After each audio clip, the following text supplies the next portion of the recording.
एक दिन देवी लक्ष्मी नारायण से पूछती हैं, हे स्वामी, मैं आपसे अपने 2 प्रश्नों का जवाब मांगने आई हूं। कृपया करके आप मेरे दोनों प्रश्नों का उत्तर दें। भगवान विष्णु बोलते हैं, हे देवी लक्ष्मी, आपके जो भी प्रश्न है मैं उनके उत्तर जरूर दूंगा। देवी लक्ष्मी बोलती है, हे नाथ, मेरा पहला प्रश्न है, ऐसी कौन सी चीज है जो बहू अपने ससुराल साथ लेके जाती है जिससे सारा घर गरीब हो जाता है? मेरा दूसरा प्रश्न है कि उन सास को कौन सी सजा मिलती है जो अपनी बहुओं को सताती हैं? भगवान विष्णु बोलते हैं, हे देवी, इस उत्तर का जवाब मैं एक कथा सुना के देता हूं।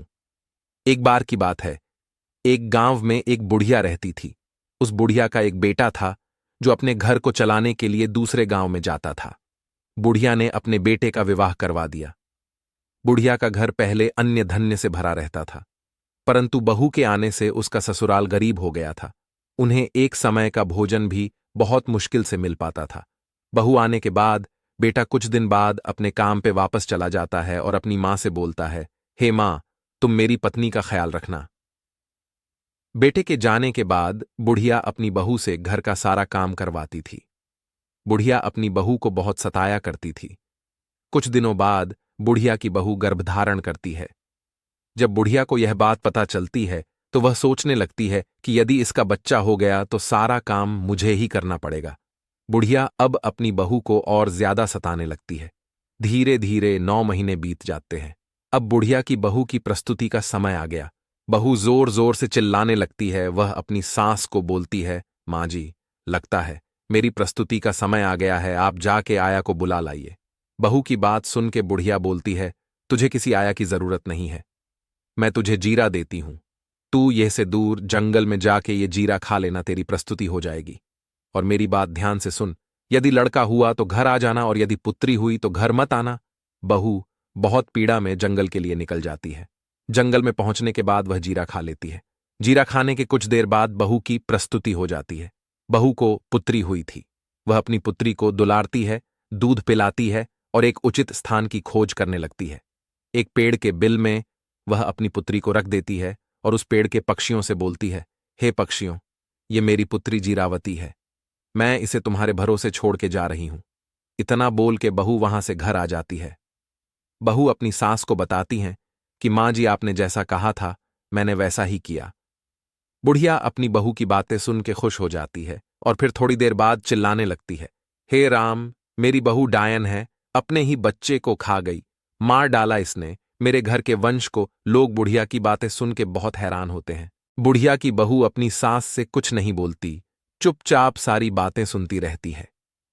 कुछ समय बीतने के बाद बुढ़िया का बेटा अपने घर आता है। वह जैसे ही घर में घुसता है, उसकी मां जोर जोर से रोने लगती है, बेटा, तेरी पत्नी डायन है, खुद के ही बच्चे को खा गई। बुढ़िया का बेटा अपनी मां के स्वाब को अच्छे से जानता था। वो किसी से भी कुछ नहीं पूछता। कुछ समय बाद बुढ़िया का बेटा अपने काम पे जाने के लिए तैयार होता है और अपनी मां से बोलता है, मां, मेरी पत्नी का ख्याल रखना। समय बीतता गया। कुछ समय बाद बुढ़िया की बहू गर्भधारण करती है। बुढ़िया फिर से अपनी बहू को बहुत सारा काम देने लगती है। बुढ़िया अपनी बहू को बहुत तंग करती है। धीरे धीरे 9 महीने बीत जाते हैं। उसकी प्रस्तुति का समय आ जाता है। बहू को बहुत दर्द होने लगता है। वह अपनी सासू मां से आया को बुलाने को बोलती है, परंतु इस बार भी उसकी सास आया को नहीं बुलाती है और आम दे के फिर जंगल में भेज देती है और फिर वही सब बोलती है। बहू जंगल में जाती है। आम खाते ही उसकी प्रस्तुति हो जाती है। वह अपनी बेटी का नाम आंबावती रख देती है और अपनी जिरावत पुत्री के पास छोड़ के आ जाती।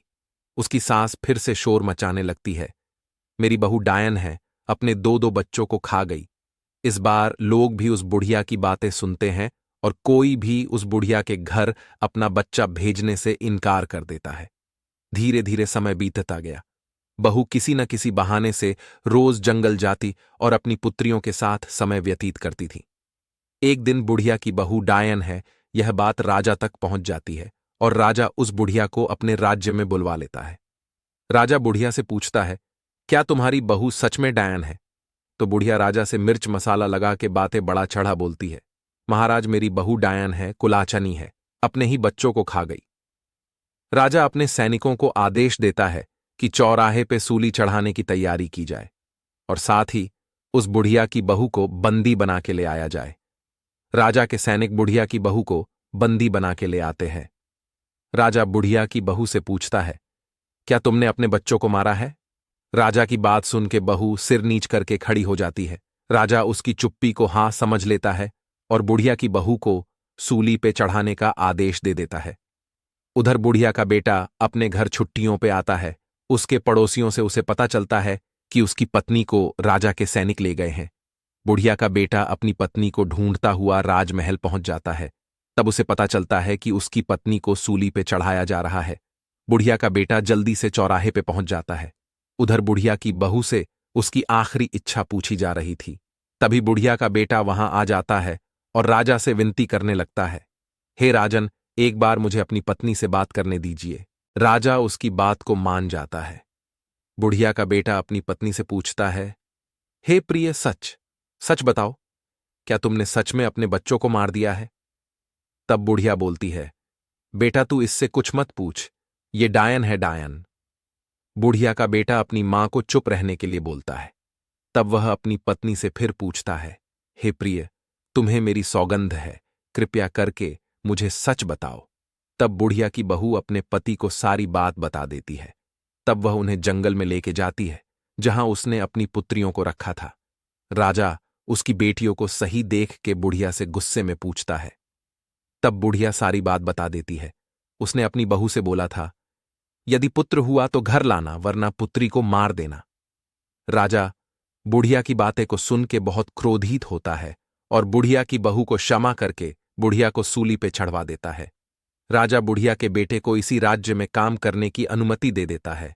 उसके बाद बुढ़िया का बेटा अपने परिवार के साथ सुखी जीवन व्यतीत करने लगता है। हे लक्ष्मी, अब मैं तुम्हें तुम्हारे प्रश्नों के उत्तर देता हूं।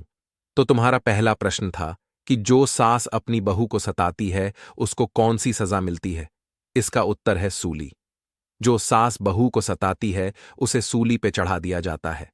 तुम्हारा दूसरा प्रश्न था, ऐसी कौन सी चीज है जिसको ससुराल लाते ही बेटियों का ससुराल गरीब हो जाता है? जब कोई बेटी शादी के बाद विदा हो के अपने ससुराल जाती है तो उसे कभी भी 3 चीजें दे के विदा नहीं करना चाहिए। पहला है चूल्हा। लड़कियों को कभी भी चूल्हा अपने ससुराल नहीं लेके जाना चाहिए, इससे रिश्ता में हमेशा तनाव बना रहता है। दूसरा है आचार।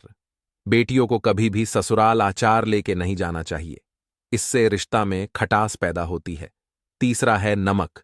नमक भी किसी को अपने ससुराल नहीं लेके जाना चाहिए। नमक हमेशा रिश्ता नमकीन स्वाद बना के रखता है, जिसके कारण घर में सदैव क्लेश झगड़े होते रहते हैं। तो दोस्तों, ये थी आज की कहानी। उम्मीद करते हैं आपको हमारी यह कहानी अवश्य ही पसंद आई होगी। यदि कहानी पसंद आई हो तो चैनल को सब्सक्राइब, वीडियो को लाइक शेयर करना न भूलें। मिलते हैं अगली वीडियो में, तब तक के लिए धन्यवाद।